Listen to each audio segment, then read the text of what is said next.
Assalamu alaikum dear students. I hope you will be fine and enjoy the life. I am Kashif Mahmood and you are watching my YouTube channel KM Wise.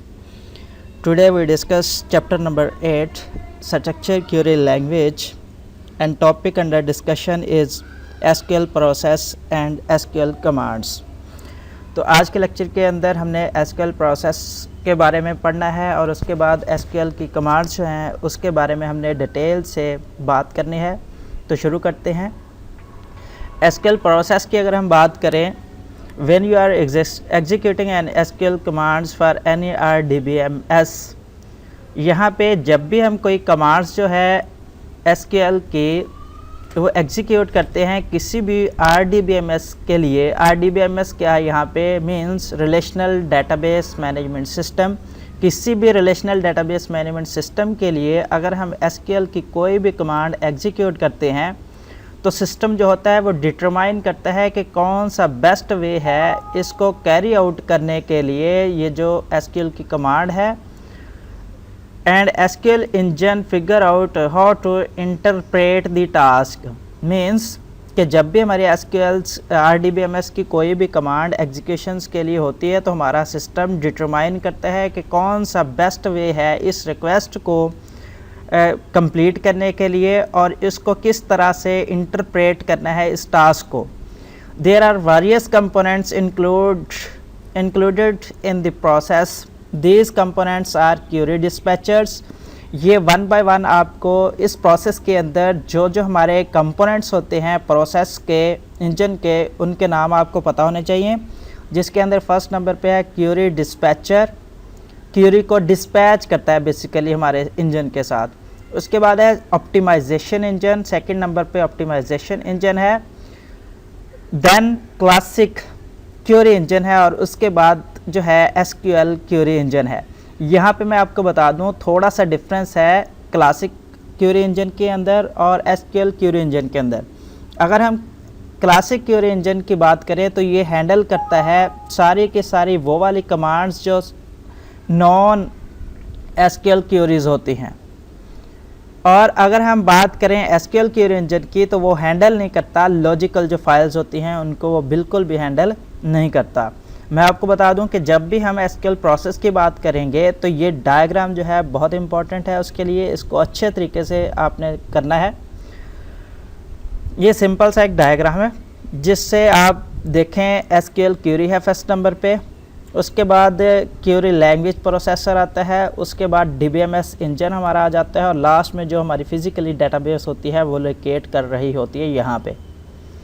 उसके बाद parser जो होता है हमारा, optimiser जो होता है वो इंटरकनेक्टेड होता है हमारे क्यूरी लैंग्वेज प्रोसेसर के साथ, और फाइल मैनेजर और ट्रांजैक्शन मैनेजर जो है प्लस वो हमारा इंटरकनेक्टेड होता है DBMS इंजन के पास। ये सारे के सारे जो कंपोनेंट्स हैं मिल के हमारा कंप्लीट जो है वो कमांड्स को जनरेट करते हैं वन बाय वन करके। उसके बाद सेकंड जो पार्ट हमारे लेक्चर का है वो है SQL कमांड्स। इनके बारे में हमने डिटेल से पढ़ना है कि हमें पता चले किस तरह से इनको क्लासिफाइड किया है कमांड्स को डिफरेंट फॉर्मेट के अंदर, डिफरेंट टाइप्स के अंदर। The standards SQL commands to interact with relational database are create, select, insert, update and delete और drop. These commands can be classified into group based on their nature। Basically इसके अंदर ये जो standardise SQL की कुछ commands हैं वो interact कर रही होती हैं रिलेशनल डेटाबेस सिस्टम के साथ। ये जो रिलेशनल डेटाबेस सिस्टम होता है डेटाबेस के अंदर वो किस तरह से इसे यूज़ करता है, इसके अंदर हमें कुछ क्रिएट करना पड़ता है, सेलेक्ट करना पड़ता है कुछ उसमें से डाटा, उसके बाद इंसर्ट करना हो डाटा तब भी हमें क्यूरीज के इस्तेमाल करना पड़ता है। उसके बाद अपडेट, डिलीट एंड अदर सम जो क्यूरीज हैं वो हम लगाते हैं जैसे ड्रॉप है। ये जो कमांड्स हैं बेसिकली इनको क्लासिफाइड किया जाता है, इनकी ग्रुप बंदी कर दी जाती है, इनकी ग्रो बंदी कर दी जाती है किस बेस के ऊपर, उन क्यूरीज की नेचर्स के ऊपर उसे डिफरेंट ग्रुप्स के अंदर डिवाइड कर दिया जाता है।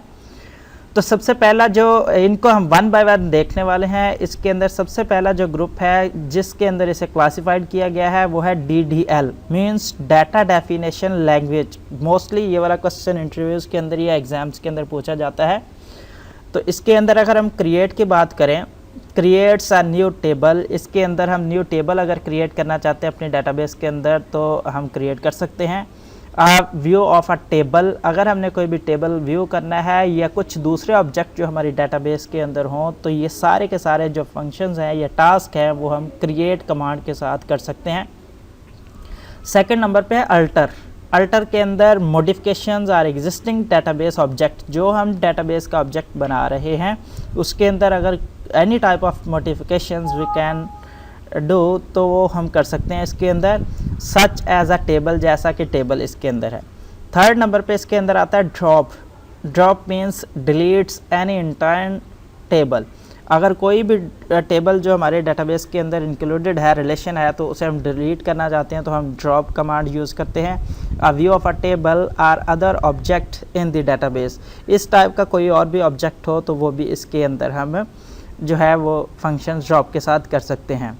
उसके बाद नेक्स्ट जो है सेकंड जो इसकी टाइप है जिसके अंदर इसे क्लासिफाइड किया गया है वो है DML, means data manipulation language. Means के ऑर्गेनाइजेशन के जितने भी फंक्शन होंगे, डाटे को मैनिपुलेट करने के, डाटे को तरतीब देने के जितने भी फंक्शंस होंगे वो इन जो कमांड्स के थ्रू हम कर सकते हैं, जिनको वन बाय वन मैं बता देता हूँ। फर्स्ट नंबर पे है insert. Insert means any type of record अगर हमने क्रिएट करना हो, डेटाबेस के अंदर इंदराज करना हो तो हम इंसर्ट वाली कमांड यूज़ करते हैं।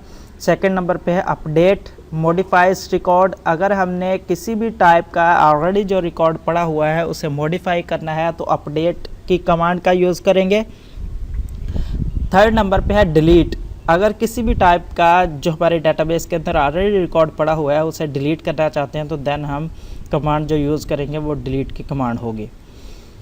उसके बाद थर्ड नंबर पे जो क्लासिफिकेशन इसकी की गई है वो DCL है। DCL से मुराद है डाटा कंट्रोल लैंग्वेज। जितने भी कंट्रोल के एज अ डेटाबेस एडमिनिस्ट्रेटर के तौर पे अगर मैं बात करूं तो इसके अंदर जितने भी एडमिनिस्ट्रेटर के फंक्शंस होंगे, इसके अंदर दो जो फंक्शंस हैं बहुत इंपॉर्टेंट है, जिसके अंदर पहले नंबर पे ग्रांट आता है। ग्रांट से मुराद है gives a privilege to users, means के यूज़र को राइट्स देता है ये यूज़ करने के डेटाबेस को। उसके बाद रिवोक की अगर हम बात करें तो जो ग्रांट के अंदर ग्रांट वाली कमांड यूज़ करते हुए वो राइट्स देता है यूज़र को, सेम वही वो जो राइट्स दिए होते हैं उसने वो क्या करता है रिवोक के अंदर takes back privileges granted from the users, वो यूज़र से प्रिविलेज कर लेता है जो उसके राइट्स होते हैं।